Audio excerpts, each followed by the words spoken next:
तिन्ही बाजूनी डोंगराच्या कुशीत बसलेलं हे आहे रत्नागिरीमध्ये असलेल्या तोंडदे गावातील श्री नवलाई देवीचं मंदिर, जे काजळी नदीच्या कुशीत बसलेलं आहे। आणि हे मंदिर श्रावणातील अखंड हरिनामा सप्ताहासाठी सुपरिचित आहे। पावसाळ्याच्या दरम्यान श्री सामदेवाची मंदिरामध्ये असलेली पिंडी किमान 2 ते 3 वेळा काजळी नदीच्या पुराच्या पाण्यात स्नान करते। नमस्कार मित्रांनो, मी श्री तारवे आणि स्वागत आहे तुमचं माझ्या यूट्यूब चॅनलवरती, ज्याचं नाव आहे श्री तारवे व्लॉग्स। तर आज आहे रक्षाबंधन आणि आज आता वाजलेत संध्याकाळचे 4। तर आजचा प्लॅन असा आहे की श्रावण चालू आहे आणि श्रावणात देवळामध्ये सप्ताह बसतात।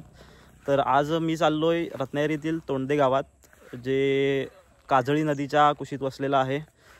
श्री नवलाई देवी देवळात सप्ताह बसल्यात, तर मी आज तिकडे चाललो आहे। माझ्यासोबत आहे सुशील हाय कर। आम्ही दोघं चाललो आहे, तर मग भेटूया तिकडे डायरेक्ट।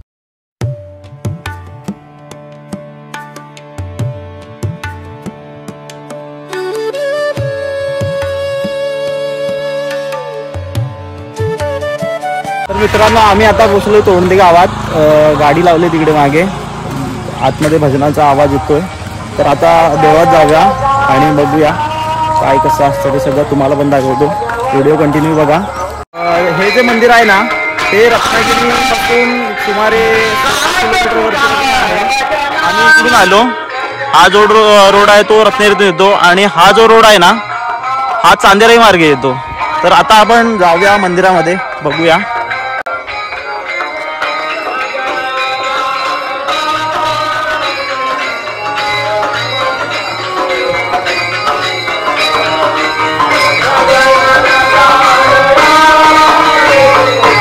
मंदिरात जेव्हा एंट्री कराल ना, त्या साईडला एक नदी आहे, नंतर दाखवतो तुम्हाला।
आपल्यासोबत आहेत या मंदिराचे अध्यक्ष महेश काका। तर आपण त्यांच्याकडून जाणून घेऊया या मंदिराबद्दल जे काय विशेष आहे ते।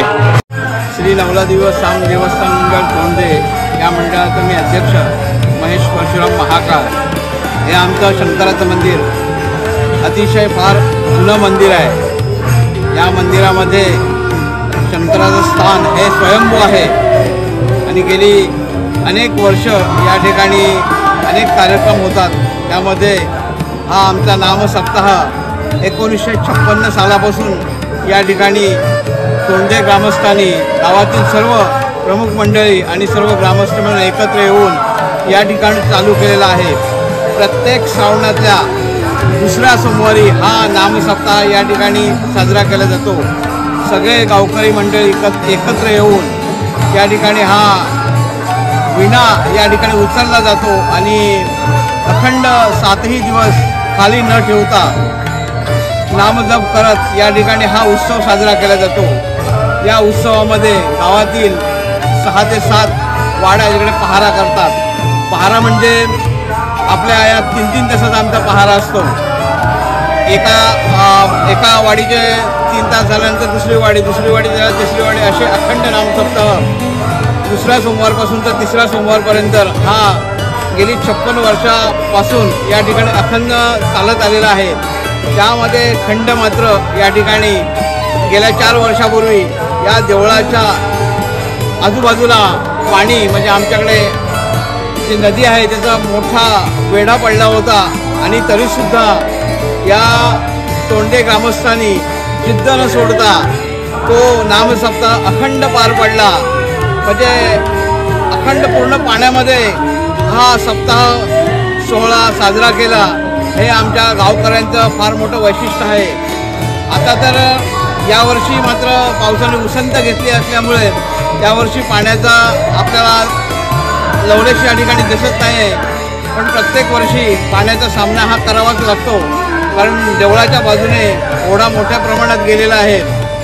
यावर्षी आम्ही गेली 2 वर्ष मात्र या मंदिराचा हे सर्व तोंडे ग्रामस्थ आणि मुंबई मंडळ मिळून या ठिकाणी जीर्णोद्धार करण्याचं ठरवलेलं आहे आणि जीर्णोद्धाराचं काम सुद्धा मोठ्या प्रमाणात चालू झालेलं आहे। बरंचसं काम जीर्णोद्धाराच्या काम चालू आहे आणि पुढच्या वर्षीपर्यंत ह्या सर्व काम पूर्ण होईल।